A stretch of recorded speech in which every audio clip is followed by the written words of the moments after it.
Hi guys, आज आपण करणार आहोत कारल्याची भाजी। चला करूया। गॅसवर ठेवली आहे आपण लंगडी। त्यात टाकून घेऊया तेल।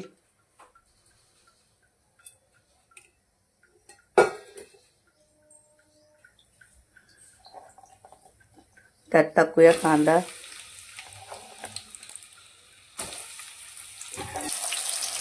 कढीपत्ता। कांदा चांगला लाल होईपर्यंत भाजून घेऊया।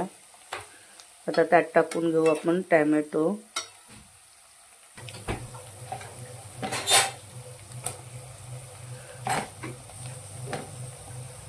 टोमॅटो पण चांगला आपण भाजून घेऊया।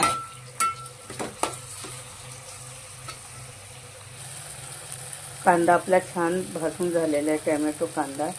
आता टाकून घेऊया आपण मीठ,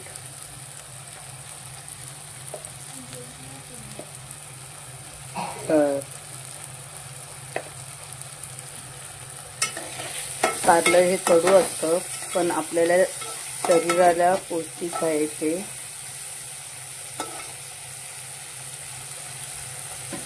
तर टाकून घेऊया मसाला।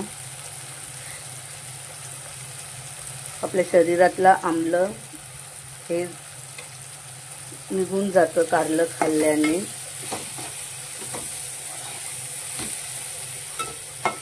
खूपदा नाही पण 15 दिवसांनी एकदा दोनदा तरी कारल्याची भाजी करून खावावी। कारल्याला भरपूर पद्धतीने बनवू शकतो आपण।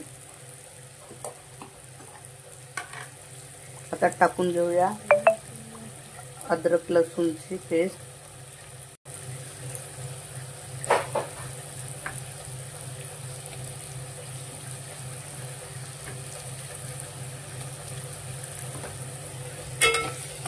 चांगलं मसाल्यामध्ये आपण मिक्स करून घेऊया। मसाला हे कांदा टोमॅटो मध्ये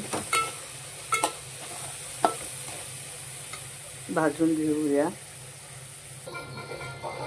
मसाला आपला छानपैकी भाजून झालेला आहे।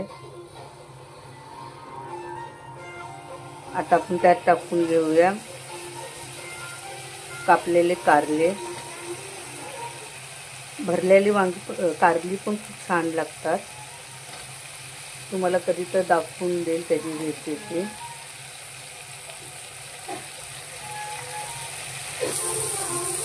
कारलं पूर्ण टाकून झालेलं आहे। आता आपण छानपैकी हलवून घेऊया।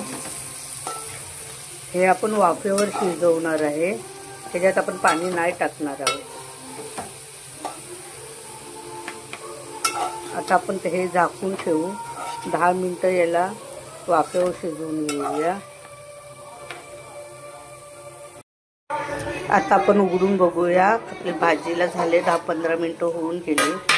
हे बघा शिजलेली आहे भाजी, आपली तयार झालेली आहे। हे पहा। आता आपण त्यामध्ये टाकून घेऊया शेंगदाण्याचा कूट। कडूपणा कमी होतो त्यामुळे।